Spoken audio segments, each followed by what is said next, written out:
नमस्कार. मी पुष्पलता जगताप आणि तुमचं माझ्या यूट्यूब चॅनलमध्ये खूप खूप स्वागत आहे. आजचा विषय आहे आपला 60 नंतरचं जीवन आनंदी कसं करावे. तर 60 नंतरचं जीवन कंटाळवाणे न वाटता आनंदी कसं करायचं, तर ह्या 5 गोष्टी आवर्जून तुम्ही करा, म्हणजेच तुम्हाला 60 नंतरचं जीवन आनंदी वाटेल. चला तर मग कुठल्या आहेत त्या 5 गोष्टी जाणून घेऊया. तुम्हाला कधी असं वाटलंय का की निवृत्तीनंतर वयाच्या 60 नंतर आयुष्य थोडं शांत आणि कंटाळवाणं झाले? सकाळी उठायचं, चहा प्यायचा, वर्तमानपत्र वाचायचं आणि दिवसभर मग टी व्ही बघत बसायचं. आपण हेच आयुष्य जगायचं स्वप्न पाहिलं होतं का, असाही प्रश्न कधी कधी मनात येत असेल, नाही का? निवृत्ती हा आयुष्याचा शेवट नसून एक नवीन सुरुवात आहे.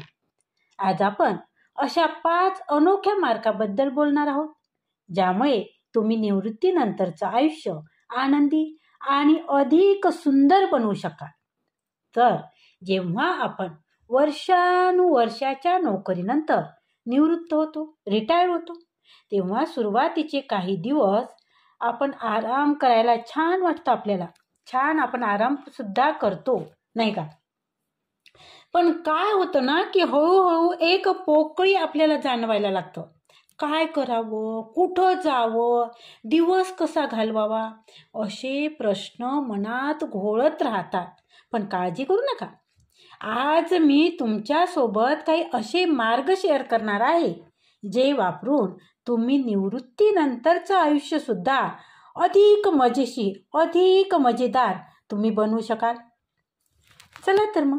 आणि मी आणखी तुम्हाला एक सांगू इच्छिते, तुम्ही फक्त आयुष्य निवृत्तीनंतरचं आयुष्य केवळ मजेशीरच बनवणार नाही, तर हे आयुष्य तुम्ही अविस्मरणीय बनवू शकता. कसं? तुम्हाला प्रश्न पडला ना? चला मग माझ्यासोबत. तर त्यातील नंबर 1, नवीन छंद शोधा आणि आयुष्यात रंग भरा.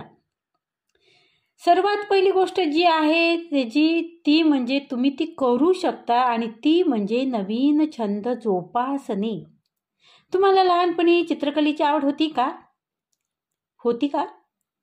किंवा तुम्हाला गाणं म्हणायला आवडत होतं, किंवा कदाचित तुम्हाला बागकामाचं करण्याला मन रमत असेल, तर निवृत्तीनंतर तीच योग्य वेळ आहे की या छंदांना तुम्ही पुन्हा जिवंत करू शकता. आणि उदाहरणच तुम्हाला द्यायचं झालं ना, तर माझी मैत्रीण आहे, त्यांची मुलगी US ला राहते आणि त्यांना छान पेंटिंगची आवड होती. आणि रिटायरमेंटनंतर त्यांनी पेंटिंग करणे चालू ठेवलं. त्यांनी सराव केला. सुरुवातीला गडबड झाली, सुरुवातीला त्यांना थोडंसं भांबावल्यासारखं झालं, पण रोज प्रयत्न करून त्या इतक्या सुंदर पेंटिंग काढतात आता की त्यांची मुलगी जेव्हा 6 महिन्यांनी 12 महिन्यांनी ती इथे येते, तेव्हा त्यांची पेंटिंग घेऊन त्या US ला जाते, तेव्हा त्या पेंटिंगला चांगले वाजवी दर सुद्धा मिळतात. त्या तिथे त्यांच्या पेंटिंगची सेलसुद्धा करतात. तर बघा, त्यांना वेळ जातो, त्यातून छंदातून त्यांना पैसे सुद्धा मिळतात.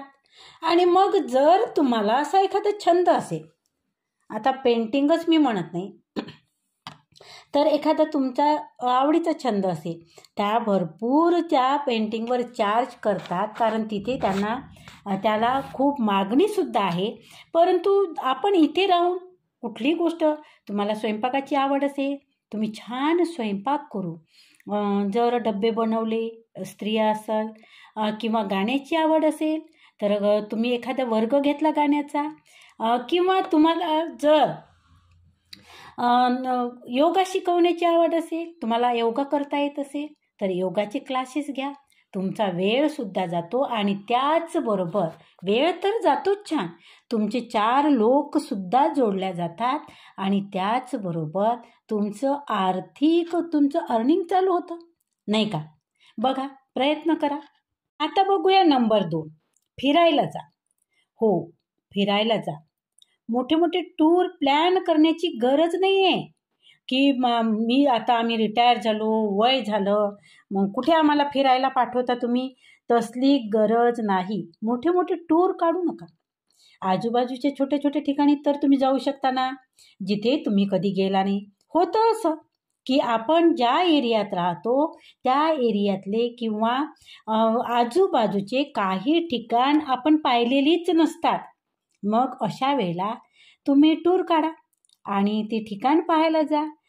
किंवा एखाद्या सुंदर ऐतिहासिक ठिकाणी किंवा एखाद्या सुंदर डोंगराळ भागात फिरायला जा, नाही का? मला इथे तुम्हाला एक सांगायला आवडेल की आम्ही जेव्हा डी.एडला असताना आम्हाला मॅडम होत्या, एक देशमुख मॅडम म्हणून. तर त्या रिटायरमेंटनंतर त्यांनी छान त्यांचं एक कॉन्व्हेंट काढलं आणि ते कॉन्व्हेंट चालवतात. त्याचबरोबर त्या असे टूरसुद्धा अरेंज करतात. जे वयस्क लोक आहे किंवा ज्यांना जायची इच्छा आहे, ज्यांची 40शी पार झालेली आहे असे आहे, तर त्यांच्यासाठी त्या टूर अरेंज करतात आणि सुंदर अशी त्या सेवा देतात. छान असा त्यांचा टूर आहे. तर जर तुम्ही टूर काढू शकत नसाल तसं, पण तुम्ही टूरवर जाऊ तर शकता ना, नाही का? तर आपले 1-2 मित्र, आपल्या समवयस्क, त्यांना घेऊन आणि त्यांना इन्फॉर्मेशन आधी द्यावं लागते की कुठला आजार आहे का, काही आहे का, त्या आपल्या गोळ्या औषधी जे काही असं ते आपल्यासोबत घ्यायचं आणि करू नये एखादा टूर. जोपर्यंत आपले पाय चालतात तोपर्यंत निसर्गाचा आनंद घ्यायला काय हरकत आहे?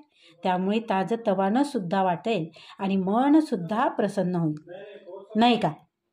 बघा, तर तुम्ही टूरवर गेले, कुठे फिरायला गेले तर काय होतं की तुमचं मन केवळ प्रसन्न राहत नाही, तर नवीन जागा बघून आयुष्यात एक नवीन उत्साहही येत असतो. आणि तर मग तुम्ही एखाद्या आठवड्यात कुठेतरी फिरायला जाण्याचा प्लॅन करा ना, करा एखादा प्लॅन. तसंही तुम्ही आयुष्यभर चाकोरीबद्ध जीवन जगले आहात. आपली जॉब, आपलं घर, आपल्या जबाबदाऱ्या हे सांभाळण्यातच. मग आता तुम्हाला वेळ आहे तर या कुठे फिरून मस्त छान. आता बघूया नंबर 3, शिकणे कधीच थांबू नका. आता तुम्ही म्हणाल, आता आमचं काही वय राहिलं का शिकायचं? आम्ही काय शिकणार आता? हो, वय कितीही असो, नवीन गोष्टी शिकल्याने मेंदू तल्लख राहतो. आजकाल ऑनलाईन क्लासेसची क्रेज आहे. तुम्ही घरात बसून मोबाईल किंवा कॉम्प्युटरवर कोणतीही नवीन भाषा शिकू शकता. कुकिंग क्लासेस जॉईन करू शकता किंवा एखादं नवीन स्किल तुम्ही शिकू शकता. मी मागे यूट्यूबवरच एक व्हिडिओ बघितला होता. एक वृद्ध स्त्री आहे, तिला डान्सची नृत्याची खूप आवड होती आणि तिला 2 मुली होत्या. मुली आहे आणि तिच्या मुलींनी तिला प्रोत्साहन दिलं आणि ती आता डान्सची व्हिडिओ तिचे टाकते. ती वय आहे तिचं, कदाचित तिची 65 वर्ष वगैरे असं वय असेल, पण छान डान्स करते. आणि तिने एकदा सांगितलं होतं की माझे मिस्टर गेल्यानंतर मला आयुष्यात जगण्याचा एक नवीन मला मार्ग मिळाला. मी खूप डिप्रेस झाले होते आणि या छंदामुळे, ह्या माझ्या आवडीमुळे मी पुन्हा माझं जीवन जगायला सुरुवात केली आहे, अशी ती बोलली होती. आणि त्यामुळे त्यासाठी मला माझ्या मुलींनी प्रोत्साहन दिलं आणि आता मी छान जगते. तर बघा, शिकण्यासाठी कुठल्याही वयाचं बंधन नसतं. त्यामुळे तुमची जे आवड आहे ते शिका. आता असं नाही म्हणत की तुम्ही आता उद्यापासून डान्सच करा किंवा नृत्यच करा, असं नाही. तुम्हाला ज्याच्यात आवड असेल, तिने काय सांगितलं, तिची आवड होती, तिला नृत्याची आवड होती आणि त्यामुळे तिने ती क्लासेस केले, पुन्हा ती डेव्हलप केली आणि आता तिचे छान छोटे छोटे व्हिडिओ डान्सचे ती आपल्या यूट्यूबवर टाकत असते. तर छान असं जीवन जगणं कशाला म्हणतात ते तिनं ती जगत आहे. तर तुम्ही सुद्धा तुम्हाला जे काही आवड असेल, ज्याच्यात काही रस असेल, त्या गोष्टी तुम्ही डेव्हलप करा, ते शिका, अजून त्याच्यात प्रावीण्य मिळवा. आणि तुम्हीच शिका असं नाही, तर शिकवा सुद्धा, दुसऱ्यांना शिकवता सुद्धा येतं तुम्हाला. तर बघा करू आणि आनंद घ्या जीवनाचा, नाही का? तर मित्रांनो, आत्तापर्यंत आपण 3 मार्ग शिकलो आहे. नवीन छंद जोपासणे, छोट्या छोट्या यात्रा करणे आणि नवीन गोष्टी शिकत राहणे. तुम्ही यापैकी कोणती गोष्ट फॉलो करणार आहात? तुम्ही मला नक्की कमेंटमध्ये सांगा. पुढे आपण आणखी 2 खास मार्गाबद्दल बोलणार आहोतच, जे तुमच्या निवृत्तीच्या आयुष्याला आणखीनच आनंदी बनवतील. आता बघूया नंबर 4, समाजाशी जोडा, इतरांना मदत करा आणि त्यात तुमचा आनंद मिळवा. अनेकदा काय होतं की निवृत्तीनंतर असं वाटतं आता आपली कुणालाच गरज नाही, कोणी आपली वाट बघत नाही. पण असं मात्र मुळीच नसतं. हे आपल्या मनाचा भ्रम असतो असं वाटणं. कारण कार्यरत असताना आपलं जीवन जगण्याची पद्धत वेगळी असते. त्यानंतर आपण जेव्हा निवृत्त होतो तेव्हा आपल्याकडे वेळच वेळ असतो आणि आजूबाजूच्या कुटुंबातल्या लोकांचा आपल्याकडे पाहण्याचा दृष्टिकोनसुद्धा बदललेला असतो. आता निवृत्त झाले म्हणजे यांच्याकडे वेळच वेळ आहे, नाही का?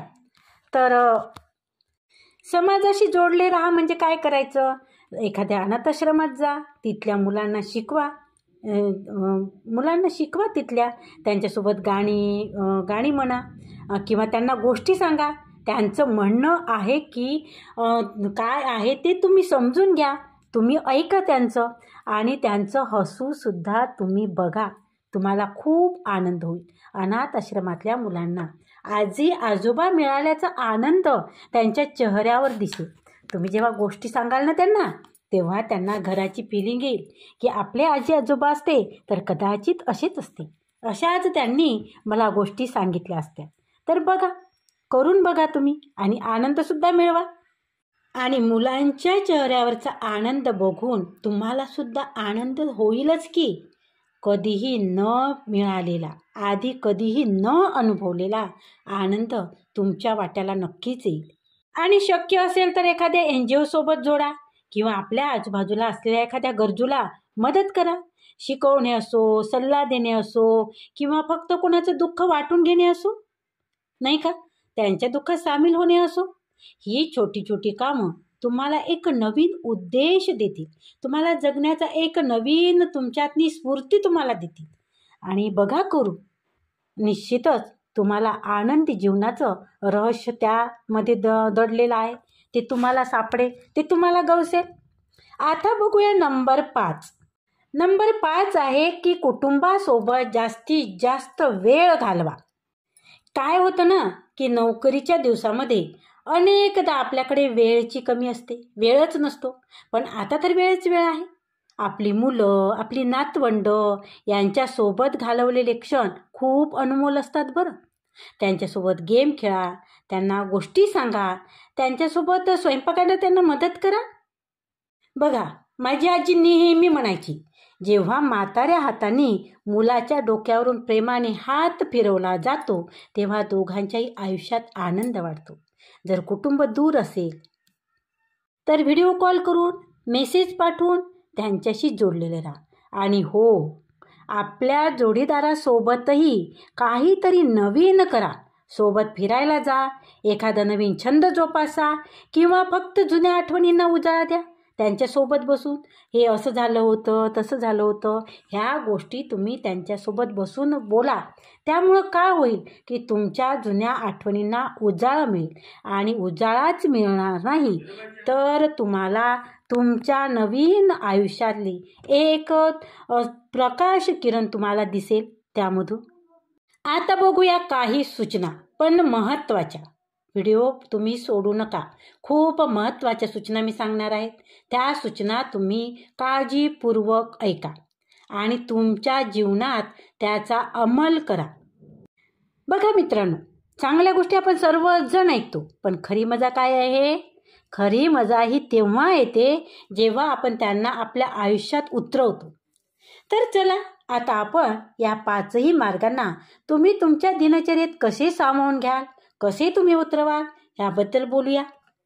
अतिशय महत्त्वाची गोष्ट बघा काय आहे, ज्याही आपण 5 गोष्टी बघितल्या त्यात तुम्ही कशा उतरवणार. काय होतं कधी कधी की ज्याही गोष्टी आपण ऐकतो, व्हिडिओ ऐकतो किंवा चांगल्या गोष्टी ऐकतो, फक्त ऐकतो आणि ऐकल्यानंतर त्या सोडून देतो. पण असं मात्र तुम्ही अजिबात करायचं नाही. तर पहिली गोष्ट काय आहे, ह्या ज्या गोष्टी सांगितल्या त्या एकाच वेळी करायच्या नाही, तर हळूहळू स्वीकारा. लगेच उद्यापासून सगळं सुरू करण्याची गरज नाही. कदाचित तुम्हाला बागेत काम करणं आवडत असेल किंवा तुम्ही जास्त प्रवास करणं पसंत करत असाल, जे काही तुम्हाला आवडेल त्याच गोष्टीपासून सुरुवात करा, आवडीच्या गोष्टीपासून. दुसरी महत्त्वाची गोष्ट बघू तर छोटी छोटी ध्येय बनवा. जर तुम्हाला पेंटिंग शिकायची असेल तर असं विचार करू नका की एका आठवड्यात मला मास्टर बनायचं आहे किंवा मला आलंच पाहिजे, मला सगळं करता आलं पाहिजे. हा विचार अजिबात करू नका. कारण आता तुम्हाला पेंटिंग करून खूप दिवस झाले आणि तुम्ही ब्रश हातात घेऊन सुद्धा खूप वर्ष लोटली. म्हणून स्वतःकडून एवढी अपेक्षा करू नका की मला मास्टरच बनायचं आहे. तर तुम्ही काही दिवस फक्त पहिल्या दिवशी फक्त रंगासोबत खेळा, दुसऱ्या दिवशी एक साधं फूल बनवण्याचा प्रयत्न करा आणि छोट्या छोट्या यशस्वी गोष्टी तुम्हाला पुढे जाण्यासाठी प्रेरित करीत असतात बघा. आणि सगळ्यात खास टिप्स लक्षात घ्या, या चुका तुम्हाला टाळायच्या आहेत आणि म्हणूनच मी सांगितलं की व्हिडिओ तुम्ही शेवटपर्यंत नक्की बघा. आता मी तुम्हाला काही अशा गोष्टी सांगणार आहेत की ज्या तुम्हाला टाळल्या पाहिजेत. अनेकदा काय होतं की उत्साहात आपण अशा काही चुका करतो की ज्यामुळे आपला अनुभव कमी आनंददायी होतो. म्हणजेच आपल्या ज्या आनंदाने आपण कामाला सुरुवात करतो त्या आनंदावर आपलं विरजण पडते आणि मग कंटाळून आपण जे काही करायला घेतलं ते टाकून देतो. होतं ना असं? तर असं होऊ नये यासाठी इतरांशी तुलना करणे थांबवा. इतरांशी तुलना अजिबात करू नका. असं होऊ शकते की तुमची एखादी मैत्रीण परदेशात फिरायला जात असेल किंवा कोणी मोठी सामाजिक कार्य सुरू केलं असेल. प्रत्येकाची आवड आणि परिस्थिती वेगळी असते.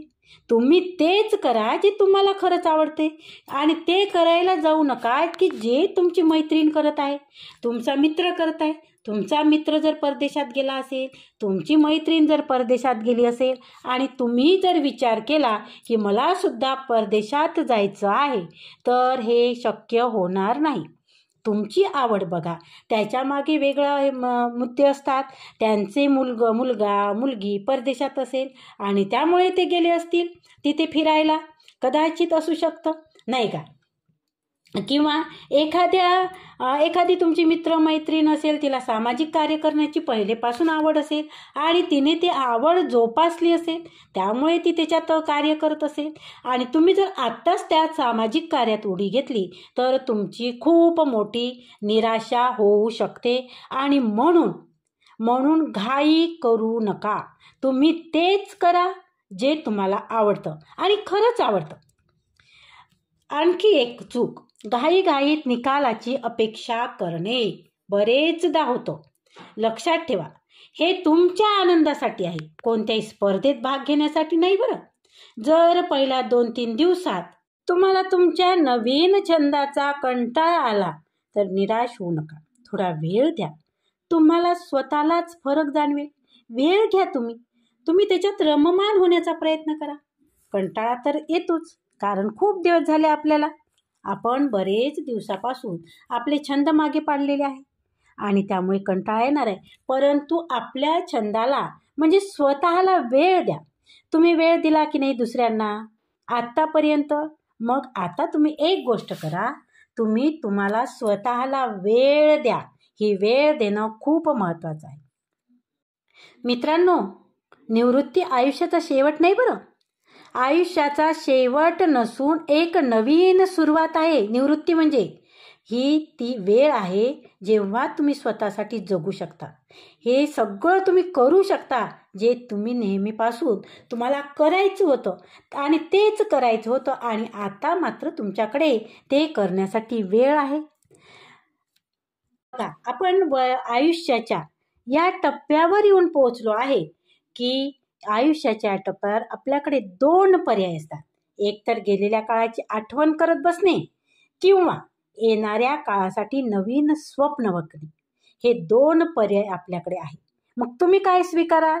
जे तुमच्या हातून घडून गेलं, आता तुम्हाला त्याचं काहीही करता येत नाही. वेळ निघून गेला, तुमच्या हातातून कार्य घडून गेलं, तुम्ही त्यात काहीही बदल करू शकत नाही. ती गेलेला भूतकाळात तुम्ही आठवण करणार आहात की येणाऱ्या काळासाठी नवीन स्वप्न बघणे. तुम्ही सर्वांनी तुमच्या आयुष्याचा सुवर्ण वर्षामध्ये इतकं काही मिळवलं आहे की आता वेळ आहे त्याचा आनंद घेण्याची. छोट्या छोट्या गोष्टीमध्ये आनंद शोधा. एखाद्या जुन्या मैत्रिणीला तुम्ही फोन लावा. तुमची बालमैत्रीण असेल, तिला तुम्ही फेसबुकवर कुठे शोधा, तिला फोन लावा आणि बोला. सकाळी चहा पार्कमध्ये जाऊन प्या. पार्कमध्ये जा एखाद्या आणि तिथे चहा घ्या. आपल्या नातवंडांना ती गोष्ट सांगा जी तुम्ही लहानपणी ऐकली होती. ती गोष्ट त्याला सांगा. तुम्ही आवडीने तोही ऐकेल आणि तुम्हीही तेवढ्याच इंटरेस्टने ती गोष्ट त्याला सांगा. आणि शेवटी जाता जाता मित्रांनो बघा, तर हे होते ते 5 अनोखे मार्ग ज्यामुळे तुम्ही तुमच्या निवृत्तीच्या आयुष्याला खऱ्या अर्थाने, बघा मी म्हणत आहे खऱ्या अर्थाने खास बनवू शकता. मला पूर्ण आशा आहे की या सूचना तुमच्या कामाला निश्चितच येतील. तुम्ही जाणून घेऊ इच्छिता की 60 वर्षाच्या वयानंतर तुम्ही किती वर्ष जगणार? आता आपल्या हातात जे आहे, 30 वर्ष 20 वर्ष जेही काही असेल आपल्या हातात, ते जे दिवस आहे ते दिवस आनंदाने जगा. आयुष्य भरभरून जगा. तुमच्या हातात जे वर्ष राहिले, आता मोठा काळ आपण पार केलेला आहे आणि काही काळ आपल्या हातात आहे आणि त्या राहिलेल्या काळाचं सोनं बनवा. तर बघा मित्रांनो, तुम्हाला जर हा व्हिडिओ आवडला असेल तर व्हिडिओला लाईक करा, व्हिडिओ शेअर करा, कमेंट करायला मात्र विसरू नका. आणि त्याचबरोबर तुम्ही जर या चॅनलवर नवीन असाल तर चॅनलला सबस्क्राईब जरूर करा. आनंदी जगा, हसत राहा आणि हेल्दी जीवन जगा. धन्यवाद, खूप खूप धन्यवाद.